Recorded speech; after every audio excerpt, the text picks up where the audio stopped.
Welcome to अरे विहान। तो बच्चा आप लोग का नीट का रिजल्ट जो है अब आने वाला है। तो जितने भी बच्चे हैं जिन्होंने इसे क्वालिफाई कर लिया है, तो काउंसलिंग के लिए और बाकी चीजों के लिए क्या क्या डॉक्यूमेंट्स रिक्वायर्ड है, आओ फटाफट से इसके ऊपर हम चर्चा कर लेते हैं कि नीट काउंसलिंग के लिए, जिससे कि आप ऑलरेडी उसके साथ अपने डॉक्यूमेंट्स को रेडी रख के प्रिपेयर्ड रहे। तो सबसे पहले तो आप लोग को पता है कि जो काउंसलिंग अथॉरिटी जो है, एक एमसीसी क्या है ये आप सबको पता है, director generate of health service, जो कि आपकी नीट यूजी की जो काउंसलिंग कराएगी वो है। ये भी आपको पता होगा कि इसमें 15% ऑल इंडिया कोटा एमबीबीएस और बीडीएस की सीट्स रिजर्व रहती है। जम्मू कश्मीर पार्टिसिपेशन और subject of their seat contribution 100% MBBS की सीट्स है अक्रॉस इंडिया, 100% एएमयू अलीगढ़ मुस्लिम यूनिवर्सिटी के अंदर। ठीक है, faculty of dentistry Jamia Millia Islamia, जिसमें 5% इंटरनल कोटा है जामिया के स्टूडेंट्स का। ठीक है, बाकी भी इसके अंदर दे रखा है कि बीएचयू की सीट्स जिपमर के लिए 85% स्टेट कोटा है Delhi university and IP university के अंदर 15% आईपी सीट्स ऑफ ईएसआईसी है। क्या कैसे आप किस में आओगे आपको धीरे धीरे सारी चीजें समझ में आ जाएंगी। सबसे पहले जिन भी बच्चों का नीट यूजी के अंदर आप लोग का मार्कशीट मतलब सब कुछ आ चुका है, आपने क्या मार्क्स आए हैं, आपके क्वालिफाई किए, आपको पता है कि अब आपको काउंसलिंग प्रोसीजर्स के अंदर जाना है।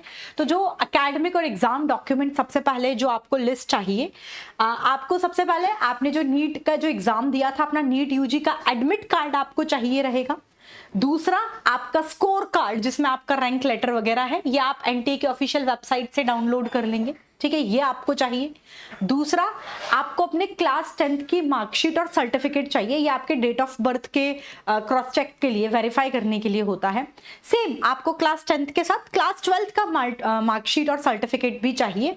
ठीक है, ये इस चीज को वेरीफाई करने के लिए होता है कि भाई आप पीसीबी स्टूडेंट्स रहे, confirm physics chemistry biology and English score, जो कि जितना भी जो स्कोर लिमिट है कि भाई इतना परसेंटेज चाहिए बीडीएस या एमबीबीएस के एलिजिबिलिटी क्राइटेरिया के लिए, तो ये सारी चीजें आपको चाहिए। इसमें से भी एक चीज ध्यान देने वाली, आप सबकी जेरॉक्स तो रखेंगे लेकिन सबकी ओरिजिनल कॉपी होनी चाहिए। बहुत सारे बच्चे काउंसलिंग के दौरान क्लास 10th और क्लास 12th की मार्कशीट की सिर्फ जेरॉक्स लेके जाते हैं। आपके पास जितने भी डॉक्यूमेंट्स मैं यहाँ आपको बता रही हूँ उन सबके ओरिजिनल कॉपीज होनी चाहिए, और साथ साथ आप ऑब्वियसली बात है जेरॉक्स तो करा के रखेंगे ही सही। ठीक है, तो क्लास 10 12th की मार्कशीट, आपका नीट यूजी का एडमिट कार्ड और आपका स्कोर कार्ड आप एनटीए की ऑफिशियल वेबसाइट से डाउनलोड कर लेंगे बच्चा। इसके बाद आपको दूसरी कैटेगरी के लिए गवर्नमेंट फोटो और आईडी प्रूफ, आपका आधार कार्ड, पैन कार्ड, पासपोर्ट जो भी है वो चाहिए होगा आपको। इनमें से कोई भी एक मतलब आपको वेरिफिकेशन प्रूफ चाहिए। उसमें से बच्चा ये जो आपका आधार कार्ड या जो भी डॉक्यूमेंट आप कैरी कर रहे हैं, इसके अंदर नेम मस्ट, मतलब कई बार होता है कुछ स्पेलिंग के अंदर ऊपर नीचे होता है तो वहां पर फिर वो आगे प्रॉब्लम क्रिएट करता है। तो मेक इट श्योर कि आपके नीट के फॉर्म पर आपने जो नाम स्पेलिंग भरी है वो एज इट इज सेम होनी चाहिए। ठीक है, आपको पासपोर्ट साइज फोटोग्राफ्स चाहिए, 6 से 8 कॉपीज चाहिए होंगी, जो कि वही फोटो जो आपने एप्लीकेशन फॉर्म में यूज किए। पता लगा एक फोटो इतना पुराना एक नया हो कि मतलब पहचान में ही नहीं आओ, तो बिल्कुल वही फोटो चाहिए आपको, सेम फोटो जो आपने नीट के एप्लीकेशन फॉर्म में यूज किए थे। साथ ही साथ आपको सीट अलॉटमेंट लेटर चाहिए होगा, ये प्रोविजनल या फाइनल लेटर, जिसे आप एमसीसी पोर्टल से हर एक राउंड ऑफ काउंसलिंग के बाद, जैसे पहला राउंड हुआ उसमें आपको क्या सीट्स मिली वो आप एमसीसी पोर्टल से डाउनलोड कर लेंगे। तो ये भी आपको एक चाहिए होता है। ठीक है, जैसे कि मैंने आपको बता रखा है कि एक छोटा सा स्पेलिंग मिसमैच भी है अगर आपके एकेडमिक डॉक्यूमेंट्स में और नीट के फॉर्म में, तो ये आपके वेरिफिकेशन को डिले कर सकता है। तो मेक इट श्योर सब कुछ सिमिलर होना चाहिए। अब तीसरी चीज, अगर आप मान लीजिए किसी special category SC ST OBC PWD physically handicapped या फिर ईडब्ल्यूएस किसी भी इस तरीके की कैटेगरी को बिलोंग करते हैं, ठीक है, रिजर्वेशन के अंदर अगर आपने उसके तहत ये भरा था, तो अगर एससी एसटी को बिलोंग करते तो आपके पास बकायदा सर्टिफिकेट, कास्ट सर्टिफिकेट होना चाहिए। ठीक है, ओबीसी का है तो वही कास्ट सर्टिफिकेट होना चाहिए एंड करेंट होना चाहिए। एक्सपायर्ड उसमें भी डेट होती है ना, must be current. Expired OBC certificate are commonly rejected. तो एक बार अपने जो कास्ट सर्टिफिकेट्स हैं आप एससी एसटी ओबीसी आप एक बार चेक कर लीजिएगा डेट की वो एक्सपायर तो नहीं है। ठीक है, ऐसे ही आप इकोनॉमिकली वीकर सेक्शन के अंदर है तो उसके लिए वो आपको चाहिए। पीडब्ल्यूडी कोई भी डिसेबिलिटी सर्टिफिकेट है तो ये आपको, मतलब अगर आपने इनमें से किसी में भी भरा है तो आपको ये चाहिए। SC ST OBC general caste certificate, physically handicapped का है, इकोनॉमिकली वीकर सेक्शन का है तो ये सारी चीजें आपको चाहिए होंगी अगर आप रिजर्वेशन कैटेगरी के अंदर आप अपनी सीट्स चाहते हैं। दूसरा, जो भी स्टेट इशू सर्टिफिकेट है, ध्यान से सुनना, ऑल इंडिया कोटा और स्टेट कोटा में भी आपको डिफरेंस बताऊंगी।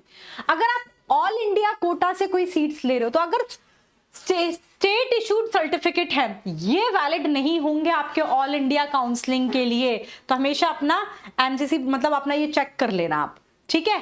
इसके बाद क्या क्या एडिशनल डॉक्यूमेंट, अब ये एडिशनल डॉक्यूमेंट आपको कई बार होता है ना, किसी स्टेट का रिजर्वेशन होता है, अगर आप उसके तहत ले रहे हो तो आपको वहां का डोमिसाइल वगैरह चाहिए होता है, स्टेट कोटा के लिए चाहिए ये, ठीक है। 15% मतलब जो ऑल इंडिया के पास 15% सीट्स है उसके लिए नहीं चाहिए, अगर आप उस पर्टिकुलर स्टेट से तो फिर आपको स्टेट डोमिसाइल सर्टिफिकेट चाहिए होगा। कैरेक्टर सर्टिफिकेट, आपने जो भी लास्ट स्कूल या इंस्टीट्यूशन से जिससे पास आउट हुए, कैरेक्टर सर्टिफिकेट मैंडेटरी है, ये चाहिए होता है। माइग्रेशन सर्टिफिकेट, अगर आपने कभी एजुकेशनल बोर्ड से मूव किया है, माइग्रेशन सर्टिफिकेट अगर नीडेड है तो ये यहाँ पर चाहिए होगा। और एक एंटी रैगिंग एफिडेविट बनवाना होता है, बहुत सारे बच्चे इसे मिस कर देते हैं, जो कि दोनों कैंडिडेट और पेरेंट्स जो है यूजीसी एंटी रैगिंग पोर्टल से लेके इसको साइन करना होता है, पेरेंट और बच्चे को एंटी रैगिंग एफिडेविट भी आपको बनवाना पड़ेगा। अब जैसे मैं बता रही हूँ ऑल इंडिया कोटा और स्टेट की जो काउंसलिंग है उसके अंदर क्या डिफरेंसेस है ये मैंने बता रखा है, ऑल इंडिया कोटा और स्टेट काउंसलिंग का, ठीक है। आपको पता है ऑल इंडिया 15% ये आपका रिजर्व रहता है, स्टेट में 85% स्टेट गवर्नमेंट और प्राइवेट सीट्स हैं। डोमिसाइल आपको ऑल इंडिया कोटा में तो नहीं चाहिए, लेकिन आपको स्टेट स्पेसिफिक चाहिए होगा, ठीक है। आपको आप पोर्टल जो है इसके लिए तो यही है mcc.nic.in। अब ये किस स्टेट का है, राजस्थान, गुजरात, एमपी, तो उस हिसाब से रिस्पेक्टिव स्टेट पोर्टल पर आप चेक करेंगे। कैटेगरी फॉर्मेट इसमें सेंट्रल गवर्नमेंट है, उसमें आप जिस भी पर्टिकुलर स्टेट से हैं, जिस स्टेट में चाहते हैं तो स्टेट स्पेसिफिक फॉर्मेट होगा। राउंड आपको पता है, round of counselling first second round और फिर मॉपअप राउंड और स्ट्रे राउंड होता है, ठीक है। एंड ये स्टेट टू स्टेट वेरी करता है इसके अंदर। तो ये सारे डॉक्यूमेंट्स हैं जो आपको रेडी रख लेने चाहिए, क्योंकि अब रिजल्ट किसी भी वक्त जो है आ सकता है, तो be ready with all these documents. एक और चीज की जो बहुत सारी वेरिफिकेशन कई बार बच्चों का लेट होता है, वो क्या कॉमन मिस्टेक्स करते हैं जो आपने नहीं करनी है, क्योंकि लिस्ट तो आप सबको पता ही होगा। आपको कैरिंग सिर्फ, जैसा कि मैंने आपको शुरुआती का, सिर्फ फोटोकॉपीज कैरी नहीं करनी है, आपके पास ओरिजिनल होने चाहिए जितने भी मैंने आपको डॉक्यूमेंट्स बताए, चाहे वो आपका कास्ट सर्टिफिकेट हो, SC ST OBC का फिजिकली वीकर सेक्शन में हो, या फिर स्टेट अगर काउंसलिंग से है तो डोमिसाइल है, या 10th 12th का मार्कशीट है, सब चीजों के जितने भी हमने डॉक्यूमेंट्स की बात की, सिर्फ और सिर्फ फोटोकॉपीज कैरी नहीं करना, उनका ओरिजिनल जरूर कैरी करना है। दूसरी चीज, कई बार होता है आधार कार्ड में नाम का स्पेलिंग कुछ और है, नीट के एप्लीकेशन फॉर्म पर कुछ और है, that will be A problematic thing. तो आपके जो भी ID प्रूफ, एकेडमिक सर्टिफिकेट और नीट के एप्लीकेशन नाम मिसमैच नहीं होने चाहिए। कास्ट जैसे OBC EWS कैटेगरी का एक्सपायर्ड सर्टिफिकेट नहीं होना चाहिए, देख लेना वो कि एक्सपायर्ड ना हो। एंटी रैगिंग एफिडेविट जरूरी है बनवाना, कैरेक्टर सर्टिफिकेट होना चाहिए। ये बहुत से बच्चे सारी चीजें कर लेते हैं, एंटी रैगिंग एफिडेविट नहीं होता तो फिर वो आपका डिले होगी चीजें, ठीक है। स्टेट फॉर्मेट कैटेगरी नहीं, as I told you, all India counselling में स्टेट फॉर्मेट का कुछ भी document using a state format category certificate for all India counselling, ये आपको नहीं करना है, ठीक है। और missing the reporting deadline after the seat acceptance, seat acceptance के बाद वो एक डेडलाइन होती है, आपको वहां तक वो करना, तो उसको मिस नहीं करना है, otherwise that will be A problematic thing. तो ये चेकलिस्ट मैंने दे रखा है, एडमिट कार्ड होना चाहिए, 12th का मार्कशीट और certificate, seat allotment letter, migration certificate, NEET का स्कोर कार्ड आप लोगों का डाउनलोड करके, ID प्रूफ चाहिए, आधार, पैन, पासपोर्ट, जो कुछ भी। अगर किसी पर्टिकुलर कैटेगरी को बिलोंग करते हैं रिजर्वेशन के अंदर, तो जो भी कैटेगरी सर्टिफिकेट आपका चाहिए होगा, कैरेक्टर सर्टिफिकेट चाहिए, ठीक है। क्लास 10th का मार्कशीट और सर्टिफिकेट चाहिए, 6 से 8 पासपोर्ट साइज फोटो जो आपने नीट एप्लीकेशन फॉर्म पे सेम होने चाहिए। ये भी डोमिसाइल सर्टिफिकेट अगर आप किसी स्टेट कोटा के लिए अप्लाई करो, और एंटी रैगिंग एफिडेविट, ये सारे डॉक्यूमेंट्स हैं जो आपको अपने घर से निकलने से पहले, आप जब काउंसलिंग के लिए जा रहे हैं, तो एक चेकलिस्ट मैंने यहाँ पर दे रखी है, आपको चाहिए होगा। सो दैट्स ऑल बच्चों, all the very best for your bright future. तो आई होप अब सब आप लोग कॉलेज में जाने के लिए एकदम तैयार होंगे, तो ये सारे डॉक्यूमेंट्स जो हैं रिजल्ट आने के पहले रेडी रखिएगा। Thank you everyone, bye bye.